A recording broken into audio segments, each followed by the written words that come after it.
y es momento de hablarles acerca de un proceso electoral muy importante que se va a vivir este fin de semana en Colombia, pero también tenemos que hablar de un proceso electoral que está por concluir en Perú, principalmente por el tiempo que se está tardando. Oigan, a estas alturas yo creo que nos vamos a enterar quién es el presidente de Colombia antes de quién es el presidente de Perú, teniendo en cuenta que Perú ha ido a las urnas hace 2 semanas.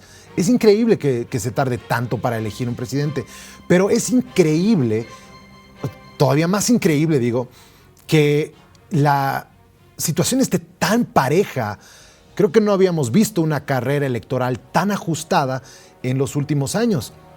Es algo sorprendente el nivel de polarización al que ha llegado el Perú. Están casi 50-50, lo podríamos decir. Lo tildaron de empate técnico al tema del Perú hace unas semanas, y el órgano electoral del Perú pues dijo que va a tardar un mes para tener toda la figura clara. Hasta ahora solamente están al 99.5%, pero parece que la situación ya está, digamos, cantada, parece, por ahora, porque ya son más de 30,000 votos que le lleva Fujimori. A ver, si me la colocan, por favor. Miren ustedes, esta es la situación del Perú a este momento, que se está grabando este programa. 99.5%. La señora Keiko Fujimori tiene exactamente 9,175,764 votos. Y el señor Sánchez tiene 9,133,133 votos. Eso quiere decir que son unos 42,000 votos de diferencia, lo cual parece ser ya una tendencia irreversible. 50.11 para Fujimori y 49.88 para Sánchez.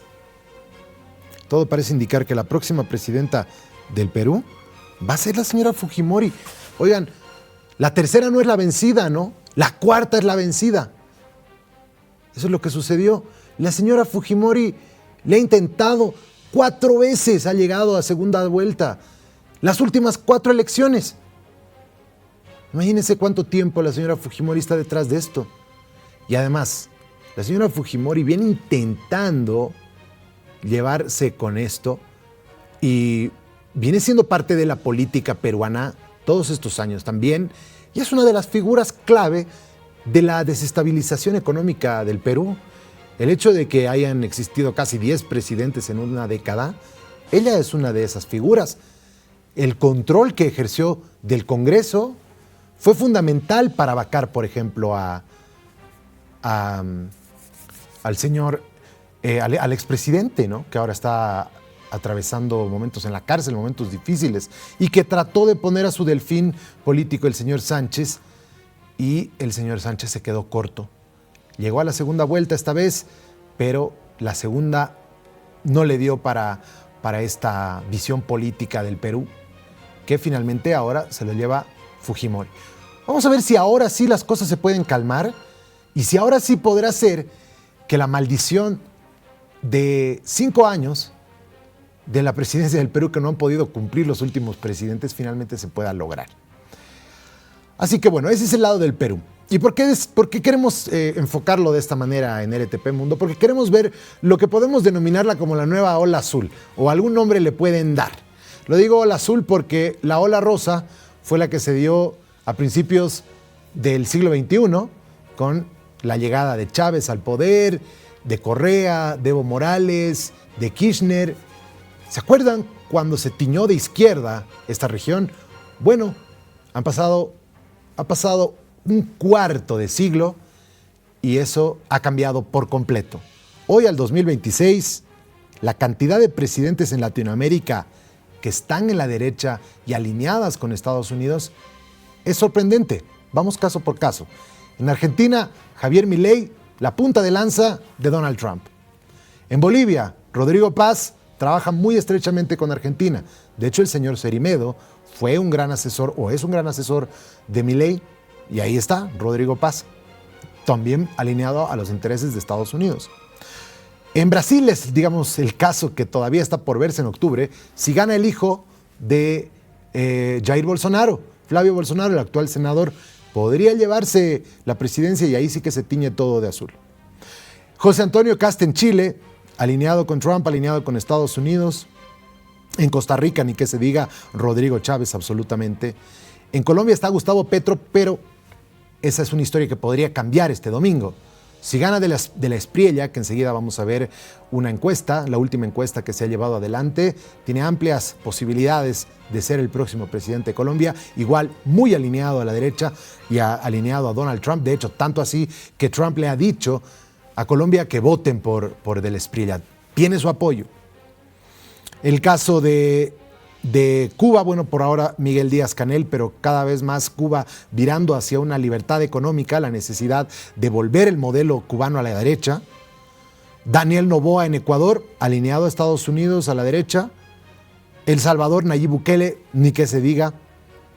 Guatemala, Bernardo Arévalo, es el único que todavía, digamos, de Centroamérica es de izquierda, pero que casi en la necesidad de trabajar ya con Estados Unidos se han llevado adelante algunas acciones contra el narcotráfico junto con la asistencia de Estados Unidos. En Honduras tenemos a Nasri Asfura, igual otro candidato que Trump abiertamente pidió que lo apoyaran en las elecciones de diciembre.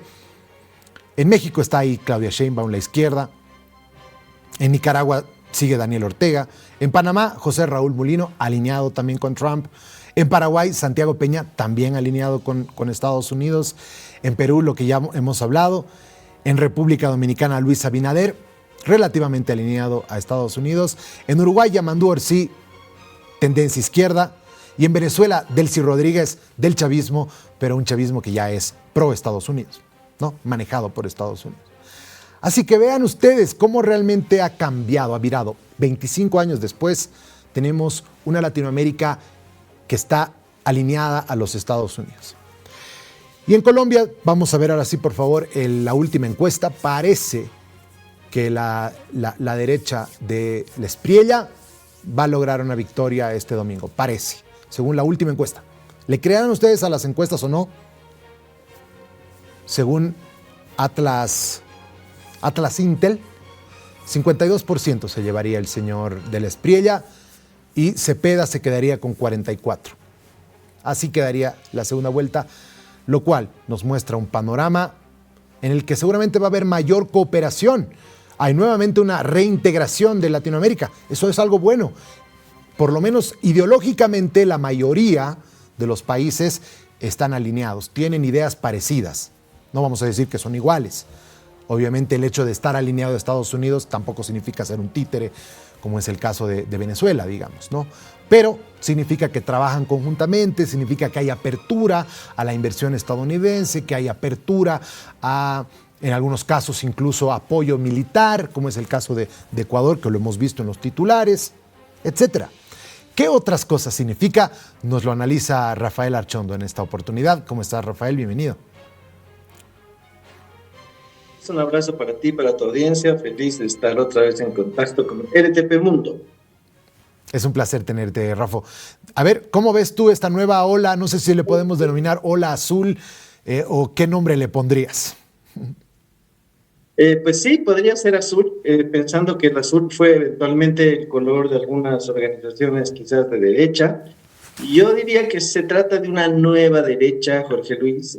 Si lo vemos con detalle, con el mismo detalle que tú lo has ido viendo país por país, vamos a ver que las fuerzas que tradicionalmente fueron conservadoras, de derecha o liberales, dependiendo de cómo lo quieras ver, ya no están vigentes, sino que han dado paso a nuevas formaciones, a nuevas vertientes, a nuevas corrientes. Podríamos hablar de una derecha que se está renovando de forma muy ágil. Tú citabas el ejemplo de Colombia y evidentemente Abelardo de la Espriella es un nuevo uribismo, podríamos decir. Él se identificó mucho con Uribe siempre, estuvo de acuerdo con su gobierno, con sus ideas, y pues también recibe ahora en esta segunda vuelta el apoyo oficial, directo, expreso del expresidente Álvaro Uribe, que tuvo también su candidata Paloma Valencia, pero que salió muy abajo, digamos, no pudo pasar a la segunda vuelta, ¿no? Fue la tercera fuerza. y entonces ahora esos votos podrían transferirse a Bernardo del Espriella. Y creo que este caso es más o menos emblemático de lo que pasó también en otros países. Por ejemplo, José Antonio Kast en Chile no representa la tradicional derecha chilena que estaba agrupada en dos partidos, la UDI y Renovación Nacional, salió de uno de esos partidos, fundó su propia organización, el Partido Republicano, y ganó las elecciones, obviamente capturando todo el voto de la derecha tradicional, pero mucho más orientado, digamos así, a los esquemas de confrontación con la izquierda y no tanto de colocación en el centro, que es lo que había sucedido con la derecha chilena. Y así podemos ir país por país observando cómo en este caso esta ola azul que tú denominas es una nueva derecha. La izquierda ha tratado de llamar a esto una ultraderecha, sin muchos fundamentos, la verdad. Y es porque la izquierda necesita mostrar que su enemigo está en uno de los extremos, que su enemigo es una fuerza, digamos, demasiado radical o demasiado contrapuesta o demasiado antagonista. Eso obviamente a la izquierda le sirve para satanizar a sus adversarios. Pero yo no estoy de acuerdo, nunca estuve de acuerdo con llamar a esto ultraderecha y mucho menos todavía en calificar estas fuerzas como fascistas, como se cuida mucho de hacer generalmente la izquierda argentina, que es probablemente la más radicalizada en nuestro continente. Qué curioso, Rafa, porque no solamente lo veo desde la izquierda, ¿no? Esto lo veo bastante, la forma en la que hasta los medios de comunicación le han puesto ese nuevo nombre a la nueva derecha que tú manifiestas. ¿Por qué tal vez vemos ese aspecto de ultra? A ver, pensemos, primero las ideas, por ejemplo, de Milei son muy radicales en la reducción del Estado. Hay una sensación igual en Argentina y en Chile de una romantización de la dictadura militar, en el hecho en el que se perseguía a la izquierda. Se ve con mucha nostalgia la forma en la que se fue tan duro contra la izquierda, y esta retórica que igual del Espriella la utiliza muy de destruir a la izquierda o de eliminar al adversario, como lo dijo Trump hace unos meses en el funeral de Charlie Kirk, en el que él quiere aplastar a la izquierda, quiere eliminarla. Este odio que se genera en contra de los valores de la izquierda tradicional o de la ultraizquierda también, eso creo que es algo en la forma en la que por eso se lo coloca tan al extremo, digamos, a esta nueva derecha, ¿no?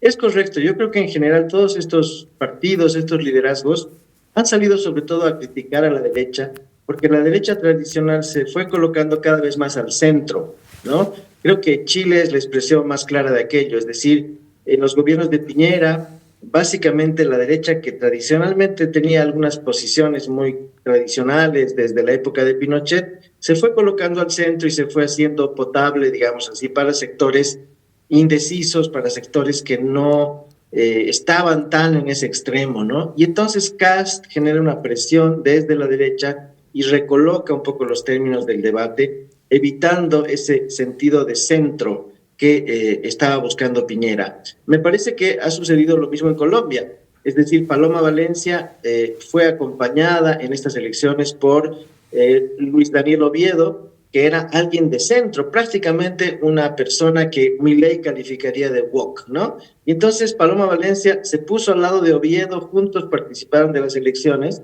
y claro, la derecha tradicionalmente conservadora en Colombia no la siguió, prefirió obviamente una versión mucho más pura, como la de Abelardo de la Espriella, que tiene posiciones que son las que Uribe siempre cuidó mucho en su momento, y que ahora, digamos, renacen a partir de un nuevo liderazgo. Entonces, esta derecha es calificada de extrema solo por el hecho de no estar de acuerdo con que la derecha tradicional se haya colocado al centro. Entonces, claro, evidentemente, cuando la derecha en un país, después de varias victorias electorales, deja de ser un tanto tan de derecha y se coloca al centro, es natural que aparezca a su derecha una fuerza mayor que termine finalmente jalando al movimiento al lugar donde estuvo originalmente, ¿no? Entonces, a mí me parece que tiene más características de eso, de una corrección, digamos así, en un sentido muy, muy literal, digamos así, de volver a los viejos valores, a valores tradicionales, que tienen que ver también con un conservadurismo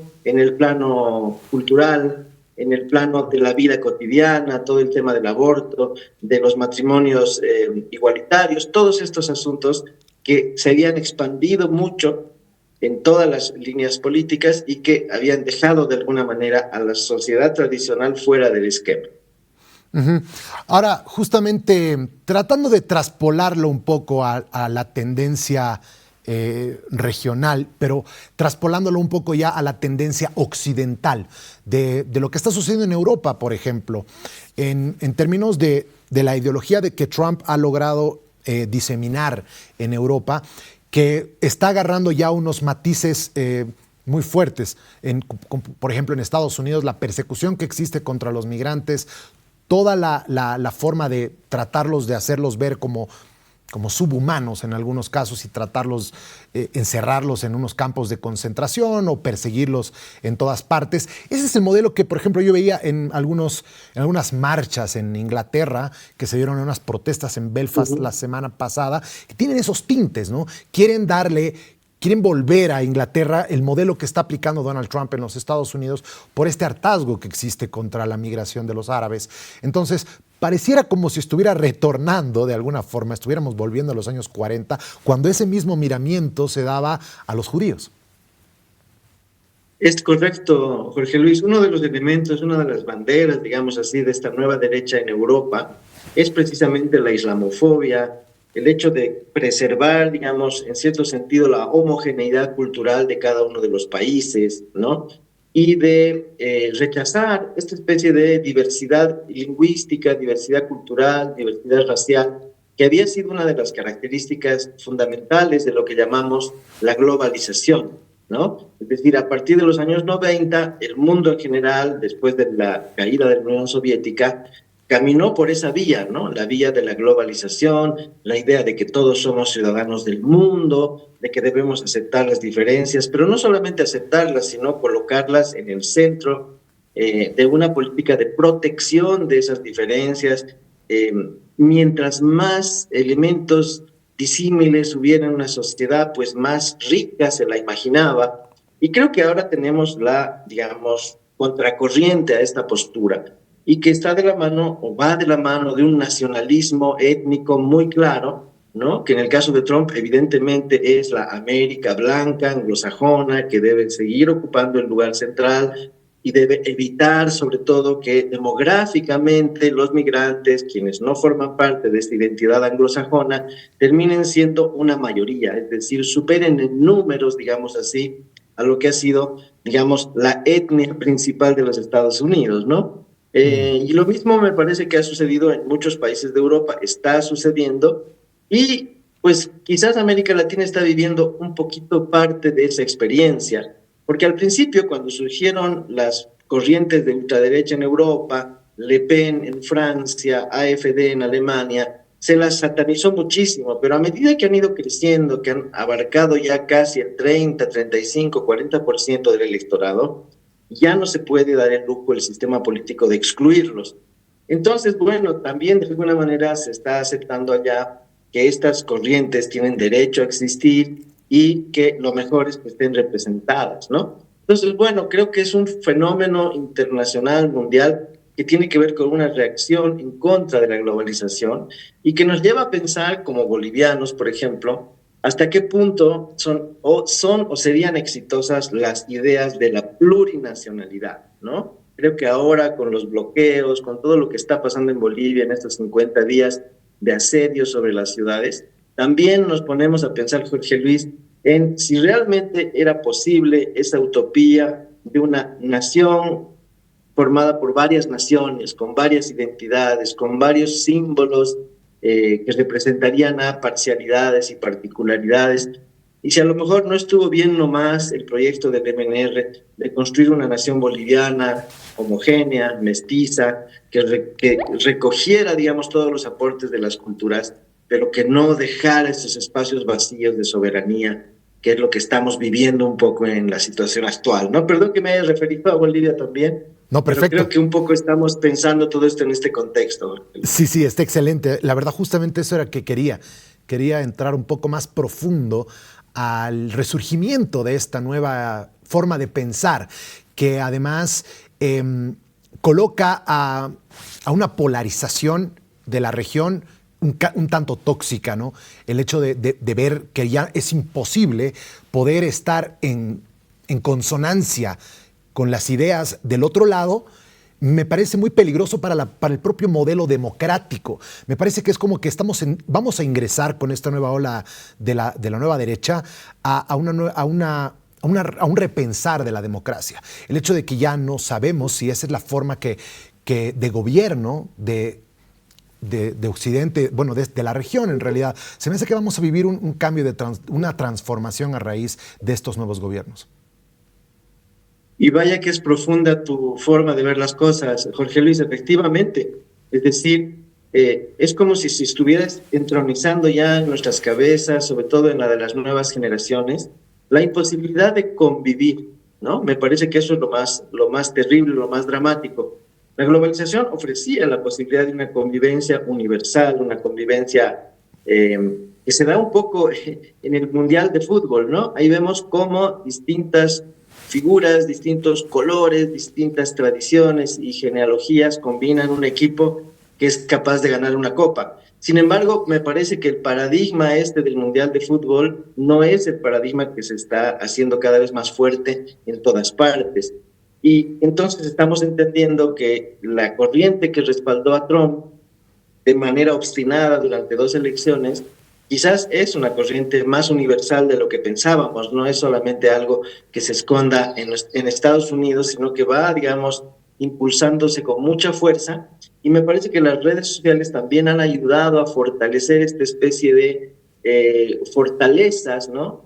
Esta especie de esquemas cerrados donde solo conviven los que son gente como uno, ¿no? Es decir, es como si ya a partir de ahora uno tuviera que buscar siempre a sus similares, a sus pares, con los cuales hacer amistad, con los cuales hacer familia, con los cuales, digamos, extender un linaje, ¿no? Y ya no hay posibilidad alguna ni de aprender otro idioma, ni de conocer otro sitio, ni de compartir otra experiencia religiosa, ¿no? Entonces, este mundo, digamos, casi feudal que está surgiendo a partir de este unilateralismo, sin duda alguna, en Bolivia, pero en general en todo el mundo, va a tener sus efectos contundentes. Me limito solo a describirlo porque creo que es muy complicado, digamos, ver sus perspectivas.